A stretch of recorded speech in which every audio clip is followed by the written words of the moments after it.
Hello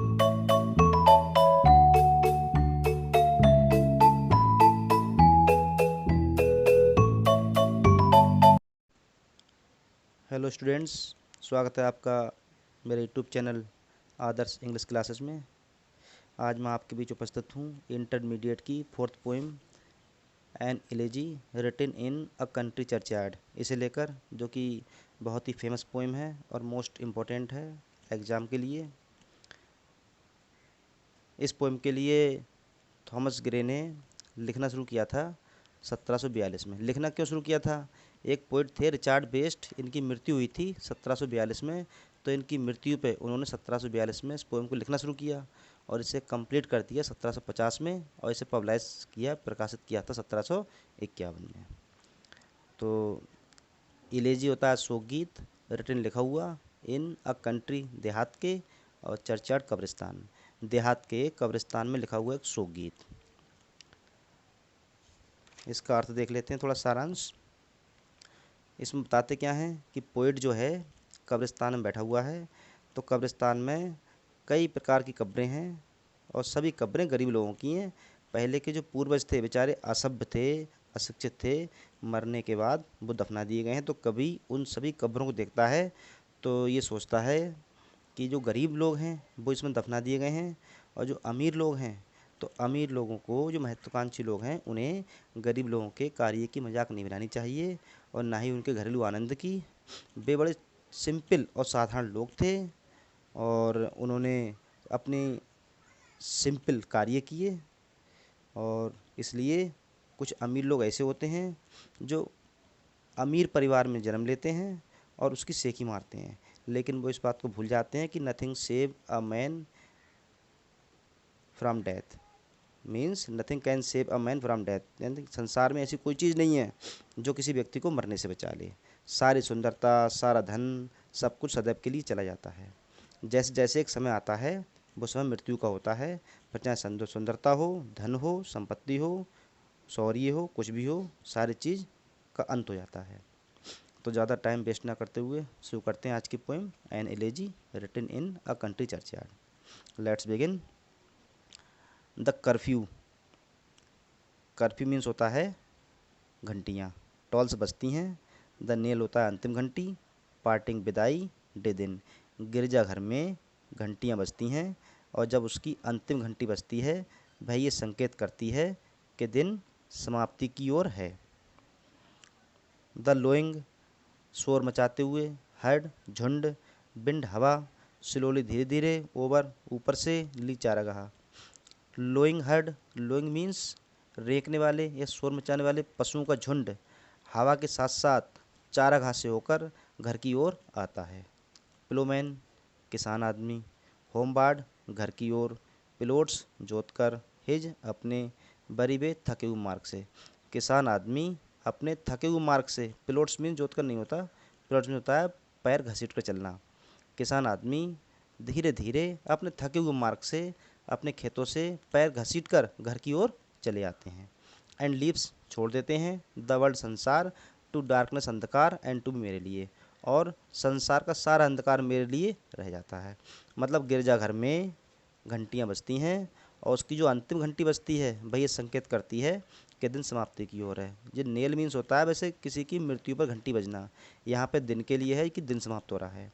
तो गिरजाघर में घंटियाँ बजती हैं और उसकी अंतिम घंटी बजती है, वह ये संकेत करती है कि दिन समाप्ति की ओर है। द लोइंग हेड, मतलब रंभाते हुए पशुओं का झुंड धीरे धीरे चारागाह से घर की ओर आता है, और किसान आदमी अपने थके हुए मार्ग से अपने पैरों को घसीट कर घर की ओर चले जाते हैं। संसार का सारा अंधकार मेरे लिए छूट जाता है। Second stanza. बीनीथ, नीचे। दोज, उन। रियुग्ड, खुरदरे। एल्म्स, पेड़। उन खुरदरे पेड़ों के नीचे। दैट, जो। यू, सदाबहार। ट्री, पेड़। सेट, छाया, और उनके नीचे सदाबहार वृक्ष की छाया है। बेहर, जहाँ पर। हीप्स, उगती है। द टर्फ, सूखी घास। इन मैनी, बहुत से। मोल्डिंग, टूटते हुए। हीप, मिट्टी के ढेर। बहुत सी कब्र जो मिट्टी की बनी हुई हैं, उनसे मिट्टी टूटकर छोटे छोटे टुकड़ों में नीचे सूखी घास पर गिरती है, जिससे सूखी घास दोबारा उगती है। ईच, प्रत्येक। इन्हेज, अपनी। नैरो सेल होता है, नैरो होता है छोटी सी सेल होता है कोठरी, तो यहाँ पर जाएगा नैरो सेल का मीन्स कब्र में, फॉर एवर सदैव के लिए ले लेटा हुआ है।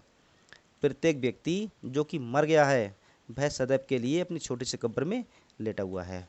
द रूड वैसे होता है असभ्य, यहाँ पर अशिक्षित। फोर फादर्स पूर्वज ऑफ द हेमलेट गांव स्लिप सोए हुए।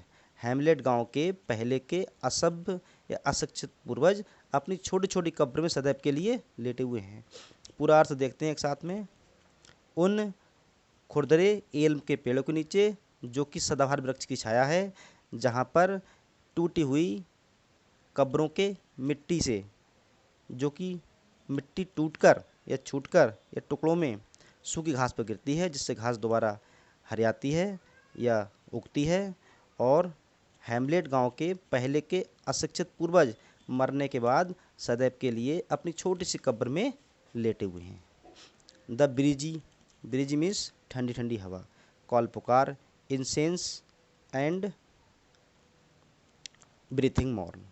इंसेंस एंड ब्रीथिंग, इसका मतलब होता है फ्रेश एंड स्वीट, मतलब फ्रेश ताज़ा, स्वीट मधुर, मॉर्न सुबह, मतलब सुबह को या सुबह में मधुर और ताज़ा हवा चलती है।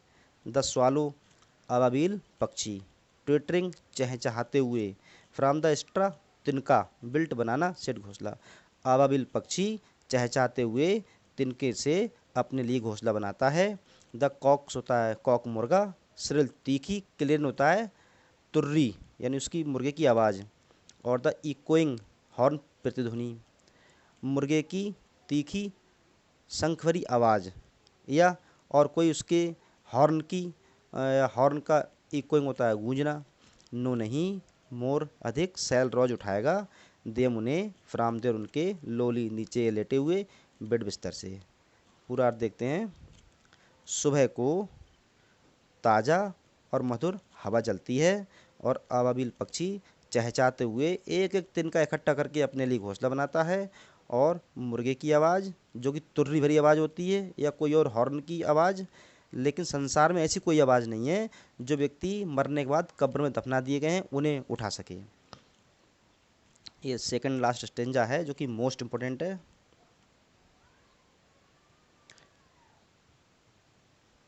Let not ambition mock their useful toil. Let not नहीं, एम्बिशन महत्वाकांक्षी लोगों को लिए, मॉक मजाक बनाना, देयर उनके, होम यूजफुल लाभदायक, टॉल कार्य, एक तरह से फिगर ऑफ स्पीच। ये फिगर ऑफ स्पीच जो कि एग्जाम में बहुत आता है, ये फिगर ऑफ स्पीच है पर्सोनिफिकेशन, मानवीकरण अलंकार। लेट नॉट नहीं, मैं एम्बिशन महत्वाकांक्षी लोगों के लिए, मॉक मजाक बनाना, देयर यूजफुल टॉल मतलब महत्वाकांक्षी लोगों को गरीब लोगों के कार्य की मजाक नहीं बनानी चाहिए। देयर उनके, होमली घरेलू, जॉयस आनंद, ना तो उनके घरेलू आनंद की मजाक बनानी चाहिए। एंड डेस्टिनी भाग्य, ऑब्सक्यूर अस्पष्ट, ना ही उनके अस्पष्ट भाग्य की मजाक बनानी चाहिए। नॉर नहीं, ग्रांडियर शान शौकत, हियर सुनना चाहिए, विद ए डिसडेनफुल घृणापूर्वक, स्माइल मुस्कुराहट, और ना ही घृणापूर्वक मुस्कुराहट से उनके शानदार कार्यों को सुनना चाहिए। द शॉर्ट छोटे एंड सिंपल साधारण, अनालस जीवन ऑफ द पुअर गरीब, उन गरीब लोगों के छोटे और बड़े साधारण जीवन थे। पूरा अर्थ देखते हैं। महत्वाकांक्षी लोगों को गरीब लोगों के कार्य की मजाक नहीं बनानी चाहिए, ना तो उनके घरेलू आनंद की मजाक बनानी चाहिए, और ना ही उनके अस्पष्ट भाग की मजाक बनानी चाहिए, और ना ही घृणापूर्वक उनकी शानदार कार्यों को सुनना चाहिए, क्योंकि उन लोगों के बड़े छोटे और साधारण जीवन थे। लास्ट स्टेंजा, ये भी इम्पोर्टेंट है, मोस्ट इम्पोर्टेंट। द बोस्ट होता है सेखी मारना, ऑफ हेल्ड्राई, ऊंचे कुल में जन्म लेना। पंप ऑफ पावर, अपनी शक्ति का दिखावा करना। कुछ लोग ऊंचे कुल में जन्म लेते हैं और वे अपनी शक्ति का दिखावा करते हैं, सेखी मारते हैं। And on all that beauty, वह सारी सुंदरता, ऑल दैट वेल्थ, वह सारा धन, इवर गिव, सदैव के लिए चला जाता है, और उनकी सारी सुंदरता, उनका सारा धन सदैव के लिए चला जाता है। अवेट्स, प्रतीक्षा करना, अलाइक, समान रूप से, इनएविटेबल, अनिवार्य, आवर, जैसे जैसे अनिवार्य या निश्चित समय आता है, सारी सुंदरता, सारा धन सदैव के लिए चला जाता है। द पथ्स, मार्ग ऑफ ग्लोरी, शान शौकत का, लीड ले जाता है बट टू द ग्रेव, कब्र की ओर, और उनकी सारी शान शौकत का मार्ग उन्हें कब्र की ओर ले जाता है।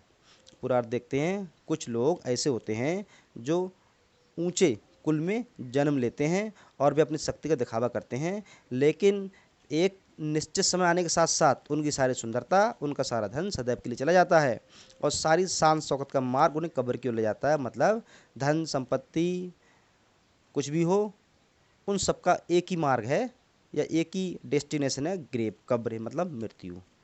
आई होप पोएम पसंद आई होगी। Thanks for watching. Good bye.